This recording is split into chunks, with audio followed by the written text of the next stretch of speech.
शेर शिवा का छावा था, महापराक्रमी परम प्रतापी एकही शंभू राजा था।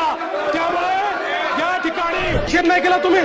जितेंद्र आव्हाड या ठिकाणी म्हणता की औरंगजेब होते म्हणून छत्रपती शिवाजी महाराज। औरंगजेब किती बलाढ्य होता, महाराज 5 फुटाचे होते, हे रेकॉर्ड होत। सभापती महोदय जेलमध्ये टाकीन, 100% टाकू। आणि तुम्ही थोडी नीट माहिती घेतली असती, या कोरटकरनी कोल्हापूरच्या कोर्टातनं स्थगिती घेतलेली आहे स्वतःला अरेस्ट करण्यावर, त्याच्यावरती जायला सांगितलंय मी। आणि मी तुम्हाला सांगतो, हे कोरटकर वगैरे तर चिल्लर लोक आहे हो। मला सांगा, जितेंद्र आव्हाड काय बोलत, त्याच्यावर कधी निषेध नाही केला तुम्ही। जितेंद्र आव्हाड या ठिकाणी म्हणता की औरंगजेब होते म्हणून छत्रपती शिवाजी महाराज। औरंगजेब किती बलाढ्य होता, महाराज 5 फुटाचे होते, हे रेकॉर्ड होत।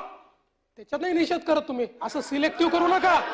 नाही केला तुम्ही, नाही केला त्याचा। आणि आणि आणि त्याच्या पलीकडे जाऊन सांगतो, त्याच्या की विरोधी पक्ष नेत्यांनी बोललेलं सगळं ऐकलेलं आहे। उत्तर ऐका ना आपण। जवाहरलाल नेहरूंनी, उत्तर ऐका ना आपण। जवाहरलाल नेहरूंनी डिस्कवरी ऑफ इंडिया मध्ये छत्रपती शिवाजी महाराजांच्या विरोधी पक्ष नेत्याचं म्हणणं ऐकल्यानंतर माननीय मुख्यमंत्री आपण जरा जागेवर बसा। त्याचा निषेध करणार आहात का?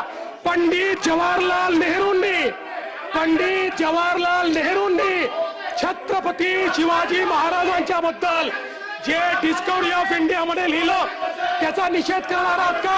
आहे हिम्मत, आहे का हिम्मत? अरे आहे का हिम्मत, आहे का हिम्मत आहे? आहे हिम्मत तुमच्यामध्ये? अरे आम्ही या ठिकाणी खऱ्या अर्थानं छत्रपती शिवाजी महाराजांचा अवमान या ठिकाणी सहन करणार नाही। अरे देश धर्म पर मिटने वाला शेर शिवा का छावा था, महापराक्रमी परम प्रतापी एकही शंभू राजा था।